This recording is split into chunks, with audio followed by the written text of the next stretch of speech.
আসসালামু আলাইকুম এভরিওয়ান।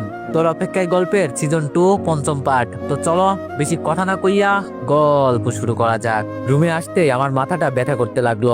তখন আমি বিছানায় শুয়ে দেরিনকে বললাম, আমার জন্য এক কাপ কফি নিয়ে আসো তো। দেরিন আমার আদেশ পেয়ে তাড়াতাড়ি কফি আনতে নিচে চলে গেল। দেরিন যেতেই আমি একটা মুচকি হাসি দিলাম। তুমি শুধু কফি নিয়ে আসো চান্দু। দেরিন কিছুক্ষণ পর হাসি মুখে কফি নিয়ে এসে আমার সামনে ধরে বলল, এই নাও। তারপর আমি কফি নিয়ে এক চুমুক দিয়ে, ওয়াক থু, এটা কোনো কফি হলো? এই বলে দিলাম একটা থাপ্পড়।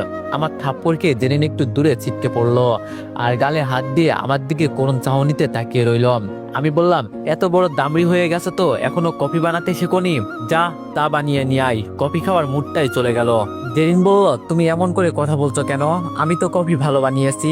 আমি বললাম, তো কেমন করে বলবো তোকে? কফি বানাতে পারিস না, আবার মুখে মুখে তর্ক করিস। ইচ্ছে করছে আরেকটা দিতে। মানুষকে তো আদেশ দিতে ভালোই পারিস, নিজে ভালো মতো পালন করতে পারিস না কেন? দেরিন বলল, প্লিজ শুভ, খুসা মেরে কথা বলো না তুমি। খালি পুরনো কথা দিয়ে খুসা মারো কেন? আমার খুব কষ্ট হয় যখন আমার করা অন্যায়গুলো দিয়ে আমাকে খুসা মেরে কথা বলো। আমি বললাম, একদম মুখে মুখে তর্ক করবি না। যখন অন্যায় করছিলি তখন মনে ছিল না, এখন কেন কষ্ট হয়? আর কষ্ট খুশি শুধু তোর হচ্ছে, আমার হয়নি। এখানে দাঁড়িয়ে না থেকে যেটা করতে বলছি সেটা কর যা। এই দেখো, মহারানী এখনো তাল গাছের মতো দাঁড়িয়ে আছে। এই কানে শুনতে পাস না? যা, চা বানিয়ে নিয়ে আই। পুরো ঘাট তেরা মনে হয়। আমার জোরে ধমক শুনে জেরিন আটকে উঠল। তারপর তাড়াতাড়ি কপিটা নিয়ে নিচে চলে গেল। এখন তো সবে শুরু হয়েছে মিস জেরিন, সিনেমা তো আবিবি বাকি হে। আসলে কপি ঠিক হয়েছে, কিন্তু আমি ইচ্ছে করে বলছি ভালো হয়নি। এইদিকে জেরিন নিচে গিয়ে কপিতে চুমুক দিয়ে দেখে কপি তো ঠিক আছে। তাহলে শুভ কেন এমন করলো? তুমি যতই আমার সাথে খারাপ ব্যবহার করো না কেন, আমি তোমাকে ছাড়বো না। যাই হোক, এইবার সুন্দর করে চাটা বানিয়ে নিয়ে যাই। তারপর জেরিন চা সুন্দর করে বানিয়ে নিয়ে আসলো আমার কাছে। জেরিন বলল, এই নাও, এইবার সুন্দর করে বানিয়ে নিয়ে আসছি, খেয়ে দেখো কেমন হয়েছে। আমি বললাম, এত কনফিডেন্স? আচ্ছা দেন। এটা বলে জেরিনের হাত থেকে চাটা নিলাম। তারপর কাপের দিকে তাকিয়ে দেখি এটা কি চা। জেরিন বলল, দুধ চা। এটা বলতে জেরিনকে আবার থাপ্পড় দিলাম। এই তুই জানিস না আমি দুধের চা খাই না? যা, রং চা বানিয়ে নিয়ে আই। জেরিন বলল, সেটা আগে বলতে পারতে। আমি বললাম, কেন? তুই জিজ্ঞেস করতে পারতিস না? যা, এখন বেশি বগর বগর না করে চা বানিয়ে নিয়ে আই। আমার কথা শুনে জেরিন মনে মনে রাগ করে চা বানাতে চলে গেল। কি চান্দু, কেমন লাগে? একদিন আমাকে গায়ে তুমি চা ছুঁড়ে মারছো, কিন্তু আমি তো আর তোমার মতো না, তাই এতটুকু কষ্ট দিচ্ছি। এইদিকে জেরিন, বিলাই হনুমান খাটা শয়তানের নাতি, তোকে শুধু বাগে পাই তারপর দেখবো। এইবার এমন চা বানাবো তুই খেয়ে কুল পাবি না। জেরিন এইসব বলতে আর চা বানাচ্ছে। তখন আম্মু এসে বলল, কিরে জেরিন, তোকে আমি অনেকক্ষণ ধরে দেখছি, একটা কাপ নিয়ে একবার রুমে যাচ্ছিস, আবার কিছুক্ষণ পর রুম থেকে এসে রান্নাঘরে আসতেছিস, কি ব্যাপার? জেরিন বললাম, তেমন কিছু না, তোমার ছেলে আমাকে একটু বাজিয়ে দেখছে। এইবার এমন চা দিব যা তোমার ছেলে আর কখনো খায়নি। মা বললাম, কি এমন দিবি শুনি? একটু থামো, কিছু কথা বলি। এই গল্পটা ভালো লাগছে তো? তুমি কি জানো, আমি শুধু ফেসবুকে গল্প বলি না, আমার ইউটিউব চ্যানেলেও ঠিক এই গল্পগুলোকেই মুভির রূপে উপস্থাপন করি। যেই সব গল্পগুলো তুমি এখানে শুনছো, এগুলো ইউটিউবে দেখতে পারবে একদম সিনেমার মতো, দৃশ্যসহ, ব্যাখ্যাসহ, বাস্তব অনুভূতিতে ভরপুর ভাবে। তুমি যদি গল্প ভালোবাসো আর মুভির ভিতরের আসল মানে জানতে চাও, তাহলে এখনই চলে যাও আমার ইউটিউব চ্যানেলে। নাম ফরহাদ ব্যাড লাক। নাম দিয়ে যারা খুঁজে পাবেন না তাদেরকে একটা কথা বলে যাই, আমার ফেসবুক পেজের বায়োতে গেলেও আমার ইউটিউব চ্যানেলের লিংক পেয়ে যাবেন। আমাকে যারা এসএমএস করবেন তারাও পেয়ে যাবেন, এবং এই ভিডিওর ডিসক্রিপশন বক্সেও আমার ইউটিউব চ্যানেলের লিংকটা পেয়ে যাবেন। তো তাড়াতাড়ি যান আর আমার ইউটিউব চ্যানেলটা সাবস্ক্রাইব করেন। আর আমার ইউটিউবের ভিডিওগুলো কেমন হয়েছে একটা লাইক দিয়ে কমেন্ট করে জানাবেন আমার ইউটিউব চ্যানেলে। তো তাড়াতাড়ি যান, আমি দেখতে চাই কারা কারা যাইতেছে। তো চলেন গল্পে ফেরা যাক। দিন বললাম, এই যে আমার মুখের ভিটামিন, এতক্ষণ আমাকে কষ্ট দেওয়া তাই না? এইবার বুঝবে ঠেলাম। মা বলল, একদম ঠিক কাজ করছিস, যা নিয়ে যাম। আমার বৌমাকে কষ্ট দেওয়া তাই না? এইবার একেবারে স্পেশাল চা খাবি। এই বলে মা রুম থেকে চলে গেল। এইদিকে আমি মহা খুশি, দেরিনকে পেরার মধ্যে রাখতে পেরে। ঢিঙ্কা চিকা ঢিঙ্কা চিকা। এইদিকে দেরিন চা বানিয়ে একদম খুশি মনে আমার রুমে আসতে আসতে বলল, এইবার বুঝতে পারবে আমাকে পেরা দেওয়া তাই না বাবু? জেরিন রুমে এসে বলল, এই নাও তোমার জন্য একেবারে স্পেশাল রং চা, খাও আর জানাও কেমন হয়েছে। আমি বললাম, ও স্পেশাল তাই না? দাও দেখি তোমার স্পেশাল চা কেমন হলো। তারপর আমি চার কাপটা নিয়ে চুমুক দিতে যাব, আর এইদিকে জেরিন মনে মনে বলল, খাও খাও চান্দু, দেরি করো না। আমি তা চুমুক দিতে যেও দিলাম না। জেরিন বলল, কি হলো, খাবার বলো কেমন হয়েছে। আমি বললাম, আমি তো একটা কথা ভুলে গিয়েছি। জেরিন বলল, কি। আমি বললাম, আমি চা খাওয়ার আগে পানি খাই, যাও আমার জন্য পানি নিয়ে আসো। এটা বলতেই জেরিন পাশে থাকা টেবিল থেকে পানি দিতে লাগলো। আমি বললাম, ম্যাডাম ম্যাডাম, পানি এখান থেকে না, নিচ থেকে নিয়ে আসো। জেরিন বলল, কেন, এখান থেকে দিলে কি হবে, এটা কি পানি না। আমি বললাম, তোকে যেটা বলছি সেটা কর, যা নিচ থেকে পানি নিয়ে আয়। জেরিন বলল, যাচ্ছি যাচ্ছি, এত চিৎকার করা লাগবে না। এরপর জেরিন আমাকে গালি দিতে দিতে নিচে চলে গেল। এইদিকে আমি বললাম, কি মিট জেরিন, আমাকে থুতু মিশানো চা খাওয়াবা, আমি ধরতে পারবো না, এটা কি করে হয়। এইটা বলে জানালা দিয়ে চাটা ফেলে দিলাম। আসলে জেরিন যখন রং চা বানাতে নিচে গিয়েছিল, তখন আমিও তার পিছনে পিছনে গিয়েছিলাম কি করে দেখতে। তখন মা আর জেরিনের কথা শুনতে পেয়ে গেছি। এইদিকে জেরিন আমার জন্য পানি এনে আমাকে দিতে লাগলো, আর আমি নিতেছিলাম। এমন সময় হাত ফসকে পানির গ্লাসটা নিচে পড়ে ভেঙে গেল। এতে আমি জেরিনকে ঠাস করে কষে একটা থাপ্পড় দিয়ে বললাম, একটা কাজও ঠিক মতো করতে পারিস না, কেন যে এখানে থাকতেছিস আর খাবার নষ্ট করতেছিস কিছুই বুঝতে পারছি না। জেরিন কান্নামুখো হয়ে বলল, আমি তো ইচ্ছে করে ফেলিনি, হাত ফসকে পড়ে গিয়েছে। আমি বললাম, তুই ইচ্ছে করে ফেলছোস যাতে আমি ব্যথা পাই, আসলে তুই আমার ভালো চাস না তো, তাই এমন করতেছিস তাই না। তুই আরেকদিন এমন করছিস, আমার গিয়ে চা ফেলে দিয়েছিলি, আল্লাহর কাছে শুকরিয়া আদায় করলাম, এটা চা ছিল না, যা এগুলো পরিষ্কার করে নে তো, যত সব ফাউল মার্কা কাজের লোক। জেরিন বলল, তুমি আমাকে কাজের লোক বলতে পারলে। আমি বললাম, তো তোকে কি রানী বলবো, তুই তো কাজের লোক, তাছাড়া নিজের স্বামীকে যে সবার সামনে ড্রাইভার বলতে পারে, সে একা এই রুমে কাজের লোক শুনতেও তো কোনো বাধা নেই। জেরিন বলল, প্লিজ আমাকে ক্ষমা করে দাও শুভম, আমি তোমার এমন অবহেলা সহ্য করতে পারছি না, আমি তোমার পায়ে পড়ি। আমি বললাম, আমার অবহেলা সহ্য করতে না পারলে দূরে গিয়ে মর, এখানে কেন। জেরিন বলল, এমন ভাবে কথা বলো না, আমার কষ্ট হয়, অনেক কষ্ট হয়। আমি বললাম, তো যখন আমাকে বলতি এইসব কথা, আমি কি খুশি হতাম। যা তো এখান থেকে, তোর নেকা কান্না সহ্য হচ্ছে না, এখন নেকা কান্না না করে এগুলো পরিষ্কার করে আমার পাটা একটু টিপে দে, পায়ে অনেক ব্যথা করছে। এই বলে আমি বিছানায় শুয়ে পড়লাম। এইদিকে জেরিন কান্না করতে করতে কাজগুলো পরিষ্কার করছে।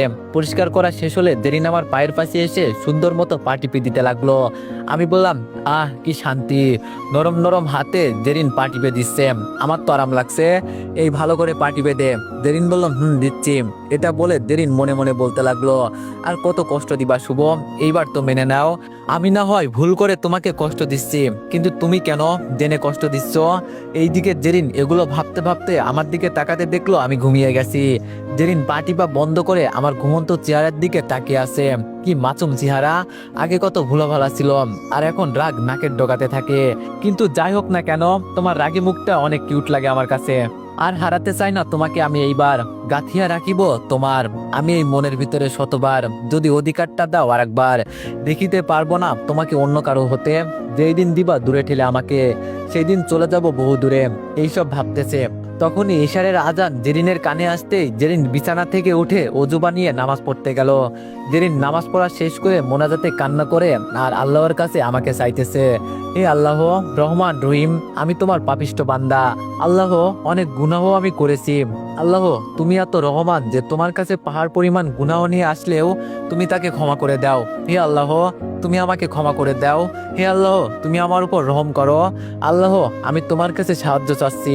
হে আল্লাহ আমি আমার ভুলের কারণে আজ আমার স্বামীকে হারাতে বসেছি, আল্লাহ আমি তাকে অনেক ভালোবাসি, হে আল্লাহ তুমি তাকে আমার করে দাও, আল্লাহ তোমার কাছে আমি সাহায্য চাচ্ছি, তুমি তাকে আমার করে দাও। এগুলো বলছে আর কান্না করছে। এইদিকে আমার একটু আগে আচমকা ঘুম ভেঙে গেল।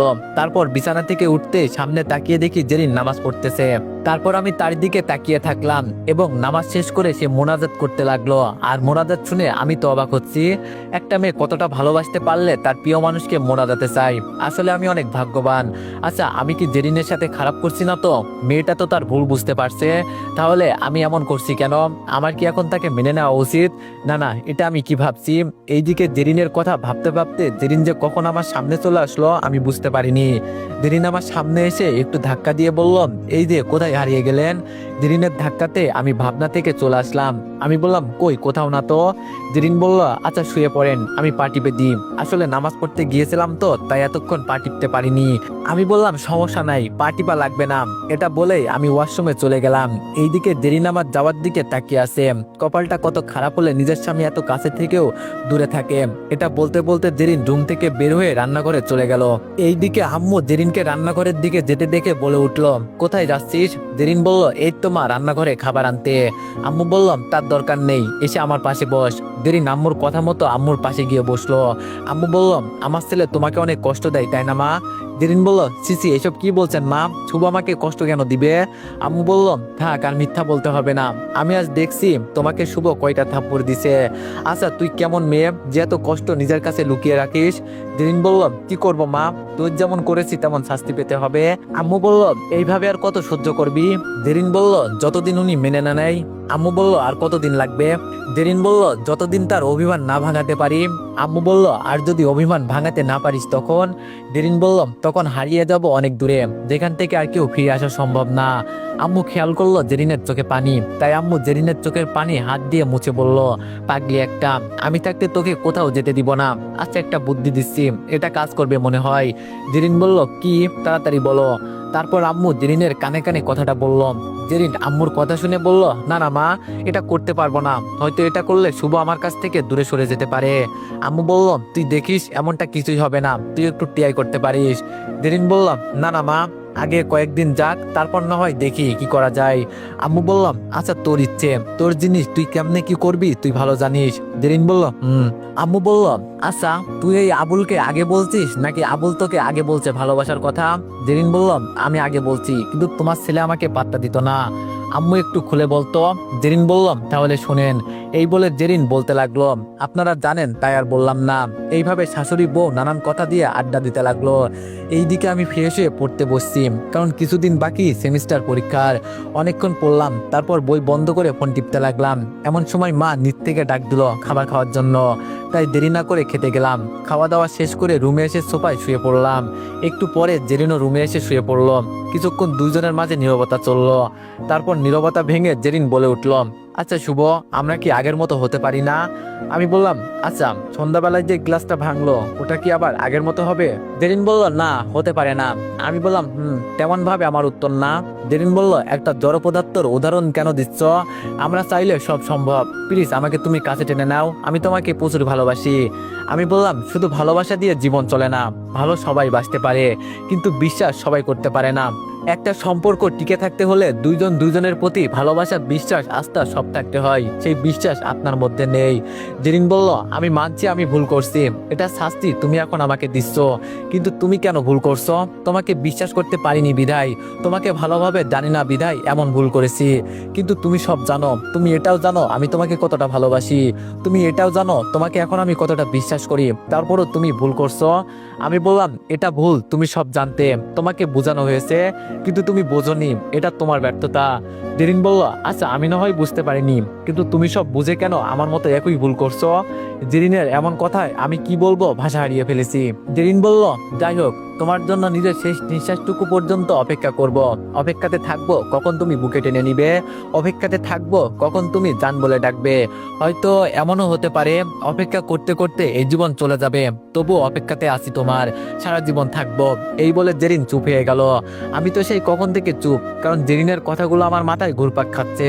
জেরিনের কথা ভাবতে ভাবতে ঘুমিয়ে গেলাম। ফজরের আজান শুনে ঘুমটা ভেঙে গেল, তাই শুয়ে না থেকে নামাজ পড়ার জন্য মসজিদে চলে গেলাম। নামাজ শেষ করে একা একটা রাস্তায় হাঁটতে লাগলাম। ফজরের নামাজের পর একা একা হাঁটার মজাই আলাদা। শান্ত সৃষ্ট পরিবেশ, হালকা ঠান্ডা, মনোমুগ্ধকর এক আবহাওয়া। এমন পরিবেশে হাঁটলে যেমন মন শান্তি হয়, তেমন শরীরের জন্য উপকারী। রাস্তা দিয়ে হাঁটতেছি আর আমার মনে হচ্ছে কিছু একটা মিসিং। অনেক চেষ্টা করলাম, কিসের অভাব সেটা বুঝতে পারছি না, তাই ভাবনা বাদ দিয়ে প্রকৃতিকে অনুভব করতে লাগলাম। এইদিকে জেরিন ঘুম থেকে উঠে আমাকে দেখতে না পেয়ে চিন্তায় পড়ে গেল। জেরিন বলল, শুভ এত সকাল সকাল তো ওঠে না, তাহলে কোথায় গেল? কাল রাতের কথাগুলোর জন্য আমাকে ছেড়ে চলে গেল না তো? না না, এটা হতে পারে না, শুভ আমাকে ছেড়ে চলে যেতে পারে না, এটা কিছুতেই হতে পারে না। এটা বলে জেরিন বিছানা থেকে নেমে আমাকে পুরো বাড়ি খুঁজতে লাগলো, কিন্তু আমাকে পেল না। এইবার জেরিন কান্না করে দিল। জেরিন কান্না করে আম্মুর রুমে গিয়ে এক দৌড়ে মাকে জড়িয়ে ধরে কান্না করে দিল। আম্মু বলল, কিরে মা, কি হয়েছে তোর, এইভাবে কান্না করছিস কেন? জেরিন কিছু বলছে না, সে বাচ্চাদের মতো ফুপিয়ে ফুপিয়ে কান্না করছে। মা বলল, আরে মা, কি হয়েছে আমাকে বল, শুভ কি কিছু বলেছে? আয়, ওর একদিন কি আমার একদিন, এখন বল আমাকে, হারামজাদা তোকে কি বলছে? জেরিন কান্না করে বলতে লাগলো, মা, ও মা, শুভ কিছু বলেনি। মা বলল, তাহলে মারছে? জেরিন বলল, না। মা বলল, তাহলে কি হয়েছে? তারপর জেরিন কান্না করে সব বলল। মা বলল, আরে বোকা মেয়ে, এটুকু কথার জন্য কি শুভ চলে যাবে? দেখ, কোথাও গিয়েছে মনে হয়। জেরিন বলল, সে তো ঘুম থেকে উঠতে পারে না যতক্ষণ না আমি তাকে ডাকবো। মা, ও মা, আমি কিন্তু কিছু একটা করে ফেলবো। আম্মু বলল, একটা থাপ্পড় দিব তোকে, এমন কথা বলবি তো? শুভকে কল দিছোস? জেরিন বলল, না। আম্মু বলল, যা রুমে যা, আর রুমে গিয়ে শুভকে কল দে, সে কোথায় আছে জিজ্ঞেস কর। আম্মু কথাটা বলতে দেরি, জেরিন দৌড়ে রুমে যেতে দেরি হলো না। জেরিন রুমে গিয়ে তাড়াতাড়ি ফোন নিয়ে আমাকে কল দিল, কিন্তু আমার ফোন ঘরে বাজতে লাগলো। এটা দেখে জেরিন ফ্লোরে বসে আরো জোরে জোরে কান্না করতে লাগলো, আর বলতে লাগলো, প্লিজ শুভ, ফিরে আসো, আমি আর তোমাকে এমন কথা বলবো না। ও শুভ, তুমি কোথায়, ফিরে আসো না প্লিজ। এইভাবে জেরিন কান্না করতে লাগলো। এইদিকে আমি ঘোরাঘুরি করে বাসায় আসতে আম্মু আমার সামনে। আম্মু বলল, কোথায় গিয়েছিলি? আমি বললাম, এই তো নামাজ পড়তে গিয়েছিলাম। আম্মু বলল, ও তাড়াতাড়ি রুমে গিয়ে তোমার সিনিয়র বাচ্চা বৌমাকে থামাও, সে তোমাকে দেখতে না পেয়ে সকাল থেকে কান্না করছে। আমি বললাম, এখানে এমন করার কি আছে? আম্মু বলল, সেটা তুমি বুঝতে পারবে না, যা তাড়াতাড়ি যা। তাই দেরি না করে তাড়াতাড়ি রুমের দিকে যেতে লাগলাম। আমি রুমের সামনে এসে দেখলাম জেরিন মাটিতে শুয়ে আমার ছবি নিয়ে বাচ্চাদের মতো কান্না করছে। তার এমন কাজ দেখে আমার হাসি পেল। তারপর অনেক কষ্টে হাসি চেপে রেখে বললাম, এ কি, আপনি এইভাবে শুয়ে কান্না করছেন কেন? জেরিন আচমকা আমার গলার আওয়াজে শুয়ে মাটি থেকে উঠে আমাকে দৌড়ে এসে শক্ত করে জড়িয়ে ধরলো। জেরিন যে এইভাবে আমাকে জড়িয়ে ধরবে, এতে আমি প্রস্তুত ছিলাম না। জেরিন বলল, তুমি কোথায় গিয়েছিলে আমাকে না বলে? জানো, আমি তো মনে করছি তুমি আমার উপর রাগ করে আমাকে ছেড়ে চলে গেছো। আমি জেরিনকে বললাম, আরে আজব, আমি কোথায় যাব, আমাকে ছাড়েন, এইভাবে কেউ কাউকে জড়িয়ে ধরে? জেরিন বলল, না, আমি ছাড়বো না, আমি তোমাকে এইভাবে ধরে রাখবো তুমি যদি আমাকে ছেড়ে চলে যাও। আমি বললাম, আরে এমন বাচ্চামো কেন করছেন, ছাড়েন আমাকে, আমি কোথায় যাব না, এখন ফ্রেশ হতে যাব, তাই ছাড়েন। জেরিন বলল, সত্যি কোথাও যাবে না তো? আমি বললাম, আরে বাবা, আমি যাব না সত্যি, এইবার ছাড়েন তো। তারপর জেরিন খুশি মনে আমাকে ছেড়ে কিস একটা দিয়ে দৌড় দিল। আমি তো জেরিনের এমন কাজে আবুল হয়ে গেলাম। এটা কি হলো, পাগলি একটা, আমি নাকি কোথাও চলে যাব? এটা বলে নিজে নিজে হাসতে হাসতে ফ্রেশ হতে চলে গেলাম। ফ্রেশ হয়ে কলেজের জন্য রেডি হয়ে নিচে গেলাম নাস্তা করতে। আমি টেবিলে বসে নাস্তা করতে লাগলাম। নাস্তা শেষ করে যখন বের হতে যাব, তখন আম্মু বলল, কোথায় যাস? আমি বললাম, কলেজে। আম্মু বলল, দাঁড়া, জেরিন সহ যাবে, মেয়েটা অনেকদিন কলেজে যায় না, সামনে আবার ফাইনাল পরীক্ষা। আমি বললাম, কেন, সে একা যেতে পারে না? আম্মু বলল, চুপ, একদম চুপ, কেন একা কেন যাবে, তুই ওর স্বামী না? তো বেশি কথা না বলে যেটা বলছি সেটা কর। জেরিন, যাও, রেডি হয়ে আসো। আমি কি আর করবো, ইচ্ছে না থাকা সত্ত্বেও নিয়ে যেতে হবে। আম্মুর উপর তো আর কথা বলতে পারি না। কিছুক্ষণ দাঁড়িয়ে থাকতে জেরিন নিচে নামলো। তারপর দুইজন আম্মুর কাছ থেকে বিদায় নিয়ে বের হয়ে গেলাম কলেজের উদ্দেশ্যে। রাস্তার পাশে এসে একটা রিক্সা ডাক দিলাম।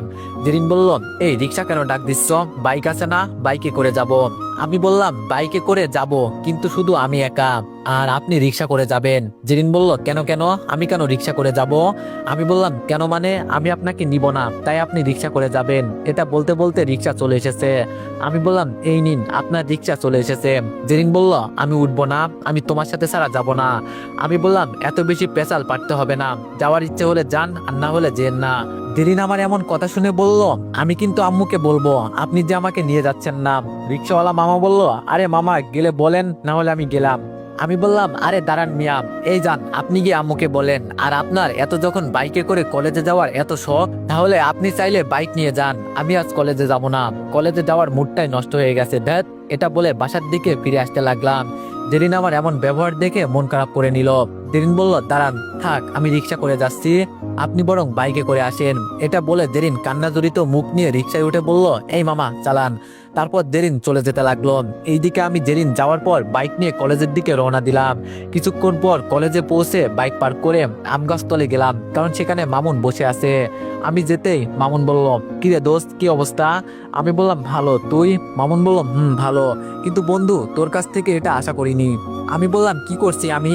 মামুন বলল, কি করছস মানে, তুই জানিস না ভাবি একা আসলো কেন তুই থাকতে?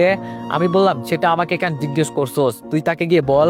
মামুন বললাম, জিজ্ঞেস করলাম আর এটাও জানলাম যে তার স্বামী নাকি তাকে বাইকে করে নেয়নি। আমি বললাম তো এখন কি হয়েছে? মামুন বলল, দেখ অতীতে কি হয়েছে না হয়েছে সব ভুলে যা, মানুষ মাত্রই ভুল, যেদিন কিছু না হয় ভুল করেছে তাই বলে এত শাস্তি দিস না, একদিন যা করছিস না করছিস সব ভুলে জেরিন ভাবিকে কাছে টেনে নে। আমি বললাম ভাই বাদ দে, ক্লাসের সময় হয়ে গেছে, চল ক্লাসে চল। মামুন বলল, তুই কিন্তু কথা ঘুরাচ্ছিস, একবার তুই পিছনে তাকিয়ে দেখ। মামুনের কথায় আমি পিছন ফিরে দেখলাম, আমি দেখতে পেলাম দূর থেকে জেরিন আমার দিকে এক দৃষ্টিতে তাকিয়ে আছে। মামুন বলল, দেখলি ভাবি তোকে কত ভালোবাসে, এখন সময় আছে, সময় থাকতে কাছে টেনে নে, নাহলে আফসোস করবি। কারণ ঠিক একই ভাবে আমরা জেরিন ভাবিকেও বলছি আর তিনিও আমাদের কথা শোনে নাই, তাই এখন আফসোস করছে। আমি বললাম, এখন তুই কি বলতে চাইছিস? মামুন বলল, আমি বলছি আগের সব ভুলে নতুন করে শুরু কর, তোরা দেখবি অনেক সুখী হবি। আমি বললাম, কিন্তু দোস্ত যখন তার কাছে যাই তার করা প্রতিটা অবহেলা আমার বুকের মাঝে নাড়া দেয়, আমি তাকে মেনে নিতে পারছি না। মামুন বলল, চেষ্টা কর, দেখবি আস্তে আস্তে সব ঠিক হয়ে যাবে। আমি বললাম, আচ্ছা চেষ্টা করব, এখন ক্লাসে চল। এরপর ক্লাসে চলে গেলাম। স্যার এসে ক্লাস করাতে লাগলো, কিন্তু আমার ক্লাসে মন বসতেছে না। জেরিনের বলা কালকের কথা আর মামুনের বলা আজকের কথাগুলো মাথায় ঘুরপাক খেতে লাগলো।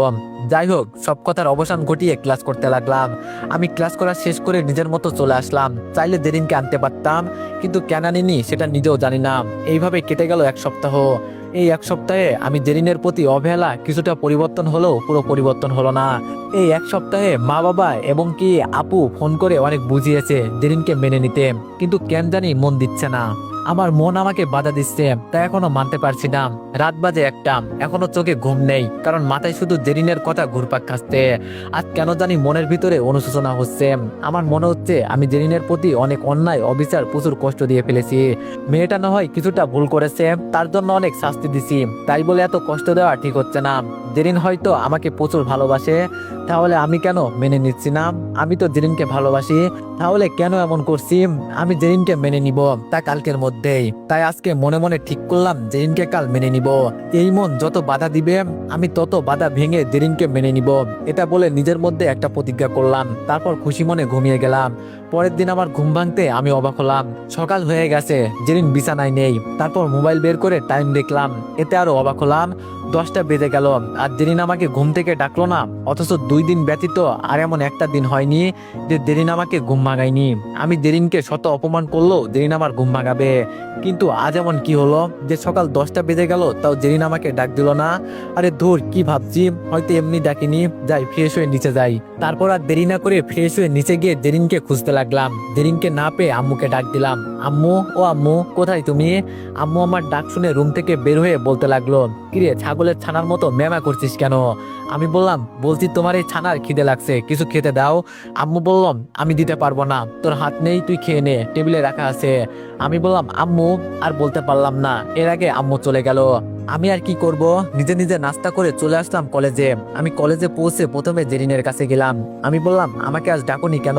কিন্তু জেরিন আমাকে অবাক করে দিয়ে বলল, কি করব, আর বেয়া হয়ে থাকতে পারলাম না, তাই ভদ্র হয়ে গেছি। এটা বলে জেরিন চলে গেল। এইদিকে আমি আবুলের মতো জেরিনের যাওয়ার দিকে তাকিয়ে রইলাম। এটা কি হলো, জেরিন এমন করছে কেন? সকালে ডাকলো না, আবার এখন খুসা মেরে কথা, এটা ভাবার বিষয়।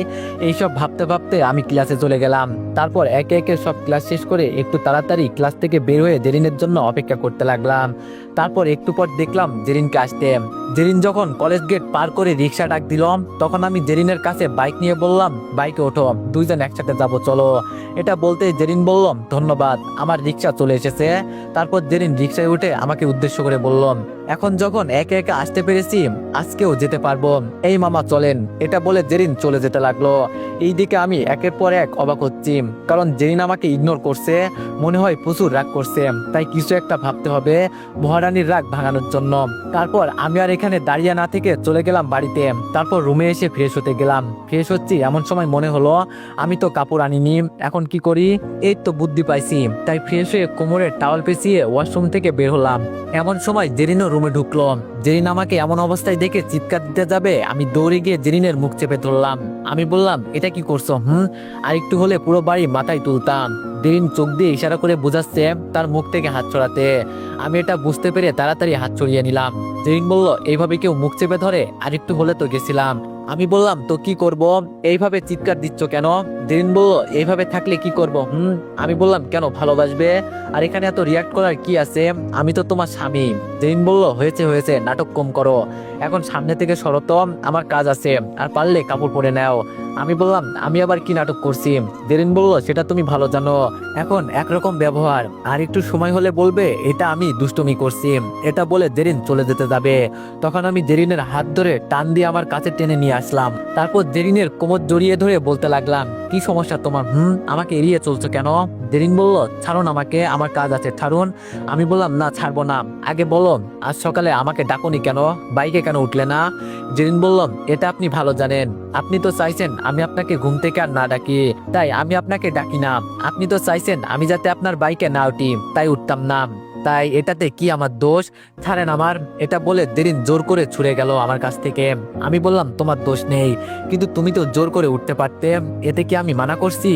তো এভরিওয়ান, নেক্সট পার্টের জন্য সবাই অপেক্ষা করো, আর সবাই একটু বেশি বেশি লাইক আর কমেন্ট করে দিও। ধন্যবাদ।